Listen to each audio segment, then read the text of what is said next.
US President Donald Trump and Chinese leader Xi Jinping will likely speak this week. The White House has said, days after Trump accused China of violating an agreement to roll back tariffs and trade restrictions.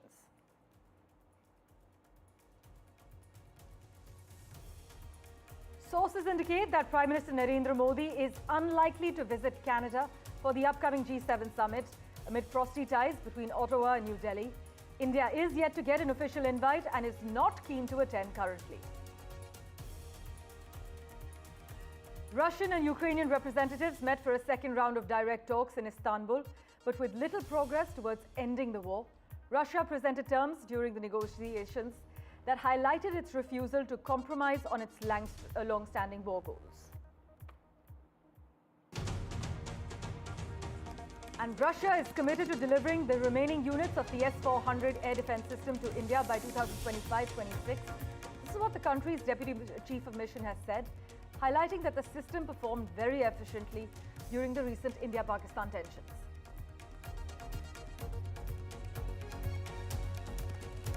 Elon Musk's Tesla is said not to be interested in manufacturing in India, which rolled out a lucrative electric vehicle policy last year to attract global auto giants to one of the biggest car markets.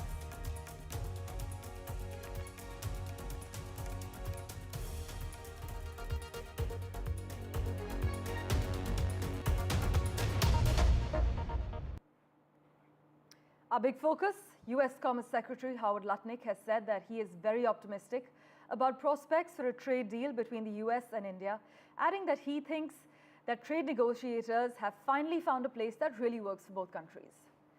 To quote him, Mr. Lutnick said that you should expect a deal between the United States and India in the not too distant future, and he said this at the US-India Strategic Partnership Forum's Leadership Summit in Washington. Secretary Lutnick also invited Indian businesses to Make in America. This, as a delegation from America is in India to discuss issues related to the trade deal between the two nations. Listen in to the US Commerce Secretary's full remarks. Earlier countries get a better deal. That's the way it is. So those who come in, July 4th to July 9th, there's just going to be a pile. Right? But those who are earlier, and I think India is trying hard to be one of the earlier countries, which I appreciate. But these kind of deals used to take 2 or 3 years, and we're trying to get them done in a month, which is, just not the ordinary DNA of trading relationships between countries. I think to be in a very, very good place, and you should expect a deal between the United States and India in the not too distant future, because I think we found a place that really works for both countries. Vishal has been tracking the finer developments. He joins us live at the moment. Vishal, so an India-US trade deal is expected soon now? Well, that seems to be the case, and this is a really positive sign coming from the US.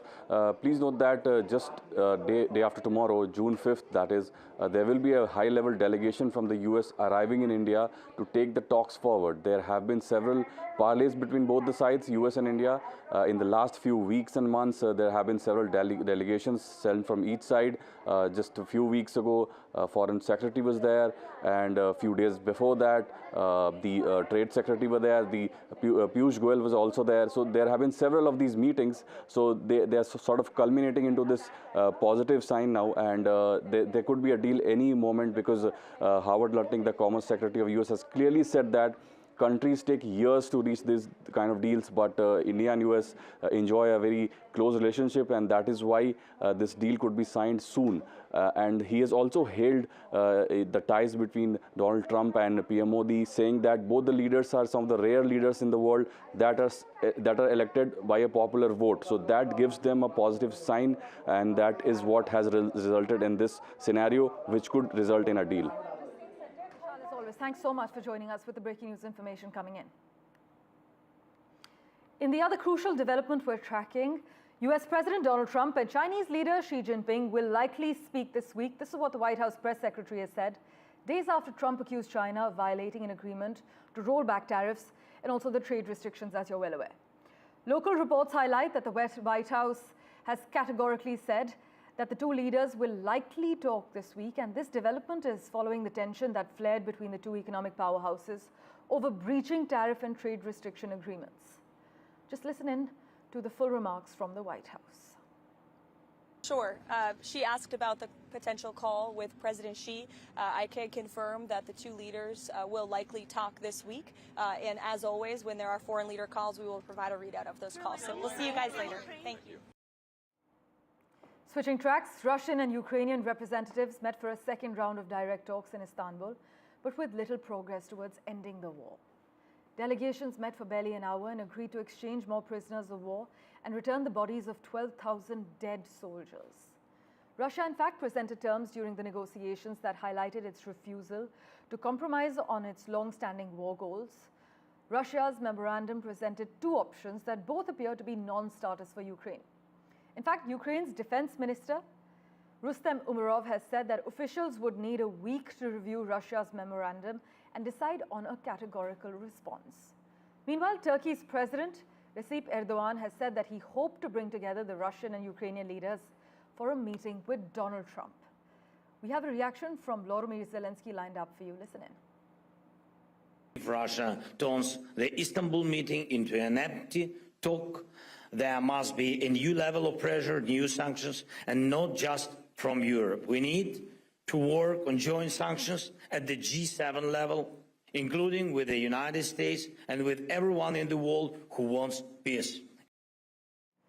Meanwhile, dozens of Palestinians were shot dead by the Israeli military near an aid distribution site in Gaza, according to Palestinian officials and eyewitnesses, with Israel's military currently denying that its troops fired within or near the aid site, but some people within the Israel military confirming that this development took place a kilometer away from the aid site and before it opened.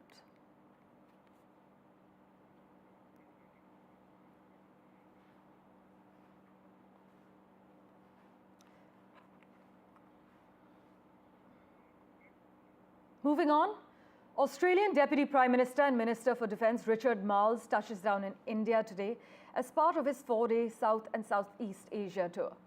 The Australian High Commission in its statement has said that Richard Marles' visit to India coincides with the 5th anniversary of Australia and India's comprehensive strategic partnership, which underpins our relationship and also our shared vision for the Indian Ocean.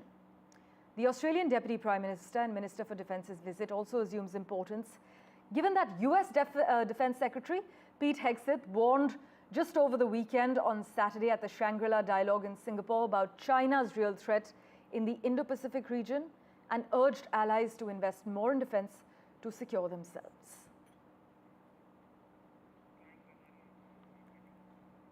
Right, while we try and attempt to get in touch with my colleague Mohammad Ghazali, who's tracking the Australian Defence Minister's India touchdown, I must inform you that this visit assumes importance, given that the US Defense Secretary had just warned on Saturday in Singapore about China's real threat in the Indo-Pacific region and also urged allies to invest more in defense to secure themselves. Richard Marles will now touch down in India today as part of his 4-day South and Southeast Asia tour. I'm told Ghazali is with us now. Ghazali, what's the plan of action? The Australian Deputy Prime Minister is expected to meet our Defence Minister Rajnath Singh and also other top brass in the Modi government? Yeah, certainly, and it is one of the first high-profile visits from a Quad partner group, or a Quad partner country representative who is visiting India after Operation Sindoor. We have seen that how India has sent out the inter-party delegation to almost most of the countries in every continent, and this is after US, Japan. We have Australia as one of our Quad partners whose defense minister is visiting India. So it is expected that security will be the core issue of the discussion, because Quad partners are very much focused about the Asia-Pacific region, the Indo-Pacific region, and also on the maritime security because of the adventurism of China in the region for the past couple of years. So that would be the focus of the discussion when he meets his counterpart as well as the External Affairs Minister in Delhi. Ghazali, as always, thanks so much for joining us with the lowdown.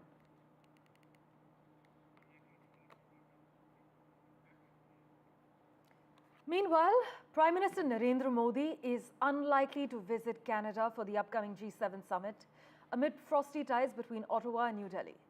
The G7, as you know, is an informal grouping of the most industrialized economies in the world. So France, Germany, Italy, the United Kingdom, Japan, the United States and Canada. It's also attended by the European Union, the IMF, the World Bank and the United Nations since they are invited. But sources say India is yet to receive any official invitation for this summit, which is being hosted by Canada from the 15th till the 17th of this month. You must note that the Indian side has said that it's not inclined to attend. This is what our sources have informed us, further stating that the relationship must improve before any such high-profile visit takes place. You must note that South Africa, Ukraine and Australia have reportedly accepted invitations from Canada. We are waiting to get in touch with my colleague Maha Siddiqui, who will provide clarity on whether India has received an invitation for the upcoming G7 summit, supposed to take place in another 15 days. But sources indicate that Prime Minister Modi is unlikely to visit Canada for this upcoming G7 summit amid frosty ties between Ottawa and New Delhi. As far as sources and the information disseminated from them is concerned, they've clearly said that India is yet to receive any official invitation for the summit, which is being hosted, as I mentioned, from the 15th till the 17th of June. In fact, India has clearly said that it is not inclined to attend. This is what our sources have informed us, further stating that the relationship must improve before any such high-profile visit actually takes place. My colleague Maha Siddiqui now joins us live from Vancouver at the moment with a quick update. Maha, we're given to understand that South Africa, Ukraine and Australia have reportedly accepted invitations from Canada. But as we speak, uncertainty remains over Prime Minister Modi's visit? That's absolutely correct, because Ottawa has not revealed the names yet of the countries that they have invited for the G7 summit. So these confirmations are coming from the countries themselves. For instance, South Africa, we know that Cyril Ramaphosa might not be able to attend it, and that's why this information was revealed. In Mexico, they have also got an invitation to attend the G7 summit, is what is known, apart from Ukraine, as you have already mentioned. So these are the countries whose names are doing the rounds, which have been invited for this year's G7 summit, apart from a couple of East European countries like Poland as well. But there is no clarity yet on whether the invitation has been extended to India as well. And this is, for many, rather surprising, considering that India has been part of the G7 summit as the fourth largest economy of the world for the last 5 times. However, one must remember that the prerogative to invite these countries is of the host country. And in this case, we have seen that there has been diplomatic friction between Canada and India. And many are linking this to that the fact that Canada may not have extended the invitation to India at all this year to be part of the G7 summit, despite it's not just its economic clout at the moment, being the fourth largest economy, but also a voice of the global south. We also know that some of the Sikh-related organizations, for instance, the Sikh Federation, the World Sikh Organization, made representations in Ottawa asking for the government to not invite Prime Minister Modi. And they have said that economics should not be put before the fact that, as per them, that there has been lack of cooperation from India's part on the investigations into the killing of Hardeep Singh Nijjar. So this is a highly diplomatic issue that is coming in the way of India's presence at the G7 summit this time around. For the last 5 times from 2019 onwards, India has been at the high table of the world's most powerful economies as a guest country. It started off with India's presence at the summit in France, in Biarritz, and after that continued in Germany, in UK, and the latest being last year in Italy, where India was invited. The host nation invites anywhere between, as we have seen in the recent past, 4 to even as many as 9 countries, as invitee countries, as guest countries, and India has been part of those in the past. Maha, as always, thank you so much for joining us with the latest. Well, in other news, Russia is committed to delivering the remaining units of the S-400 air defense system to India by 2025-26. The country's Deputy Chief of Mission in India has said, highlighting that the system performed very efficiently during the recent India-Pakistan tensions. Russia's Deputy Chief of Mission in India, Roman Babushki, also hinted at expanding bilateral cooperation with India, in air defense and anti-drone systems. Mr. Babushkin also provided an update on a possible visit by the Russian Foreign Minister Sergei Lavrov to India. And to quote him, he said, "The exact dates are not yet finalized, but it can happen anytime soon. We expect this month."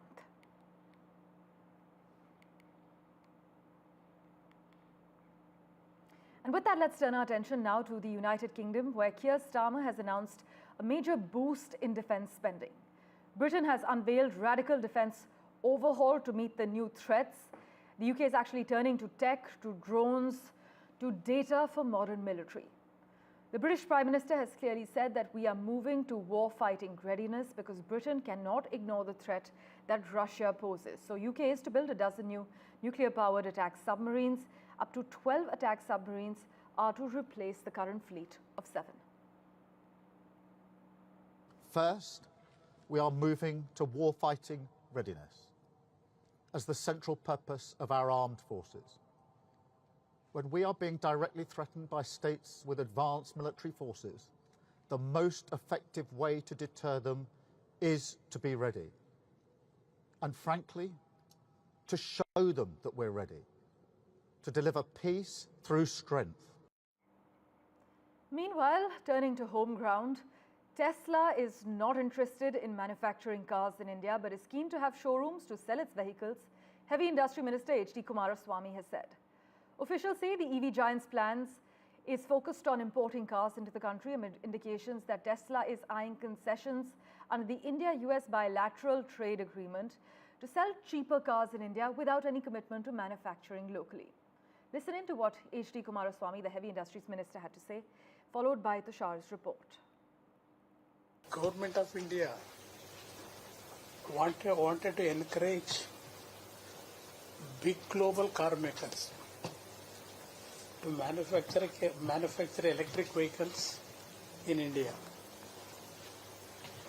This is part of India's push for clean energy, local jobs, and economic growth. Mercedes-Benz, Volkswagen, Skoda, then Hyundai, Kia, all these companies already shown interest. Tesla, we are not actually expected from them. They have only to start 2 showrooms. They are not interested in manufacturing in India. According to India's EV policy, an approved applicant has to invest $500 million to set up a local plant in India within 3 years. This plant has to achieve 30% localization in 3 years and 50% localization in 5 years. The approved applicant, again, in lieu of this investment, will enjoy a reduced customs duty of 15% on 8,000 imported cars every year for a period of 5 years. The duty foregone will be actually balanced against the investment that the company is going to make in India. This investment, the $500 million, has to be backed by a bank guarantee. The company has also got to roll out local operations in India in the way of retail outlets, as well as exporting from India as well. So essentially, an approved applicant can sell in India as well as export from here as well. Now, this comes on the back of Hyundai actually making its intentions known that it's looking to make India an EV manufacturing hub. Mercedes-Benz has been in India for decades, and Volkswagen too is stepping up its operations in India. As always, news and updates continue right here in a moment after this very short commercial break. Do stay tuned.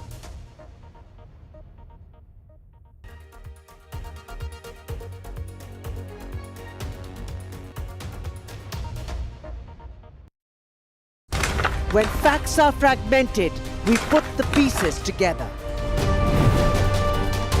Where power collides with truth, we are there. Behind me is that massive security arrangements that are in place. Behind fractured boundaries, we clear the fog of war. Fault Lines with Gauri Dwivedi, only on NDTV World. In today's interconnected world, India's voice is more crucial than ever. When India speaks, the world listens. At NDTV World, we are that voice, bringing you intelligent and insightful news from India and beyond. From geopolitics and diplomacy to economic shifts, migrations, tech disruptions, and the stories of our diaspora. We cover the news that shapes our global future. NDTV World, your new home for global news is here. From interesting tech startups to industry-leading companies, politics, sports, culture, curry, cricket. Oh, there's so much to talk about. Like me, if you too thrive on interesting conversations, this is a show you cannot miss. Watch this space to know more about all matters and all people that make Britain what it is today. Out of Britain, with me, Radhika Iyer.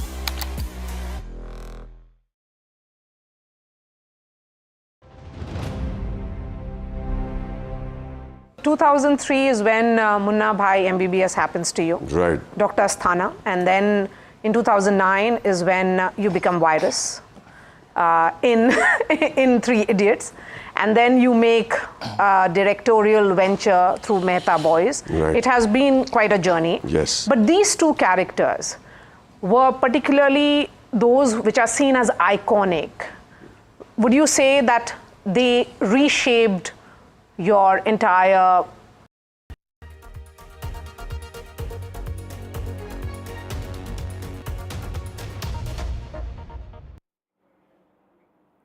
Well, Donald Trump's administration has filed an emergency request asking the US Supreme Court to let it move forward with wide-ranging layoffs and agency closures.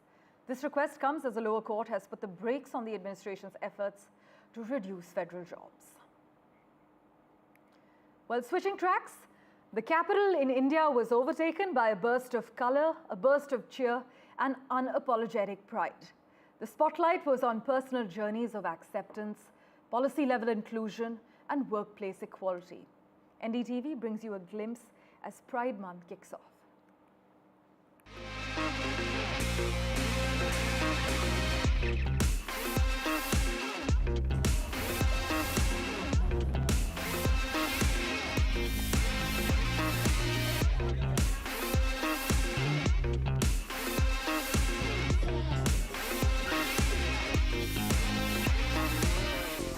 None of us are free until all of us are free.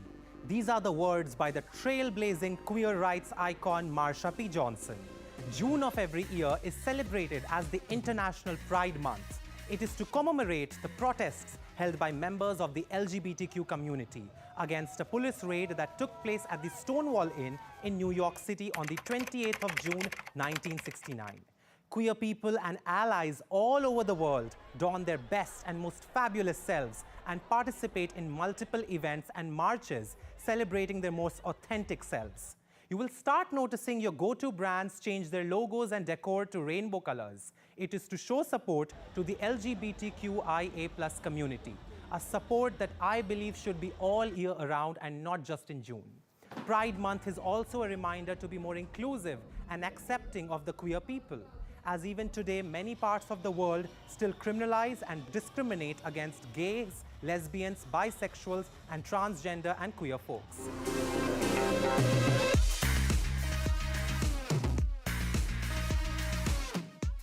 In India, we have come a long way, thanks to our gay rights activists and icons who continue to fight to make our society and country a more accepting space. Whether it was the landmark verdict of striking down Section 377 or the Transgender Persons Act 2019, our country has made significant advancements and progress to break down the stigma. But still, we have a long way to go. And it is not just up to our activists and lawmakers to bring this change. It begins with you and me, to be more open and accepting and respectful towards our queer friends, colleagues, family members, and neighbors. And thus, June every year is colorfully marked as Pride Month, with rainbows, unicorns, feathers, or not, however you want to express it, expressing the spirit of love, equality, and freedom towards ourselves and others. As pop star and queer icon Lady Gaga said, same DNA, but born this way. Meanwhile, what do Bollywood, biryani and the Northern Lights have in common? Well, as of today, Air India and Iceland Air.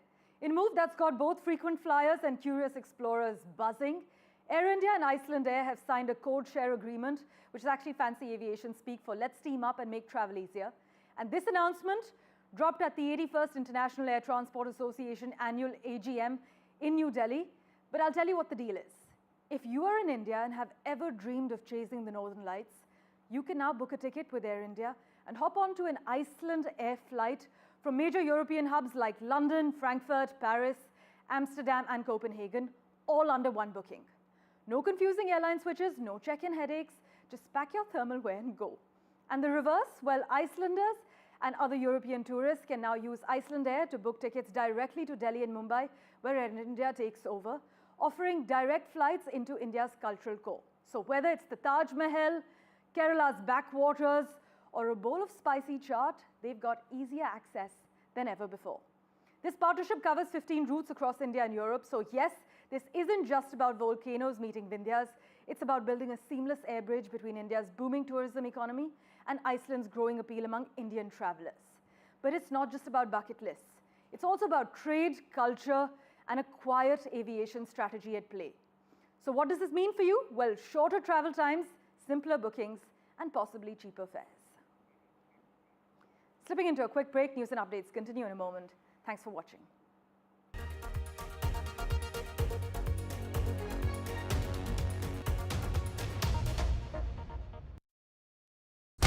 When facts are fragmented, we put the pieces together.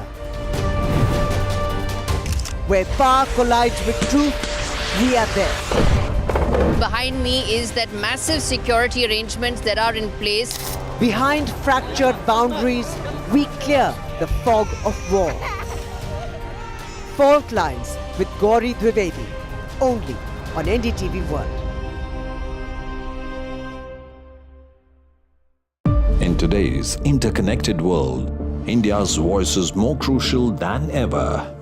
When India speaks, the world listens. At NDTV World, we are that voice, bringing you intelligent and insightful news from India and beyond. From geopolitics and diplomacy to economic shifts, migrations, tech disruptions, and the stories of our diaspora. We cover the news that shapes our global future. NDTV World, your new home for global news, is here. From interesting tech startups to industry-leading companies, politics, sports, culture, curry, cricket.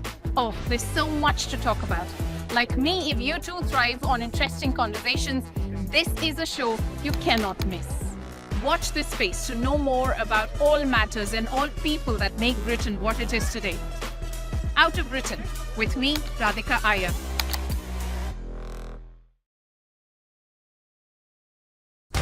When facts are fragmented, we put the pieces together. Where power collides with truth, we are there. Behind me is that massive security arrangements that are in place. Behind fractured boundaries, we clear the fog of war. Fault lines with Gauri Dwivedi, only on NDTV World. In today's interconnected world, India's voice is more crucial than ever. When India speaks, the world listens. At NDTV World, we are that voice, bringing you intelligent and insightful news from India and beyond. From geopolitics and diplomacy to economic shifts, migrations, tech disruptions, and the stories of our diaspora.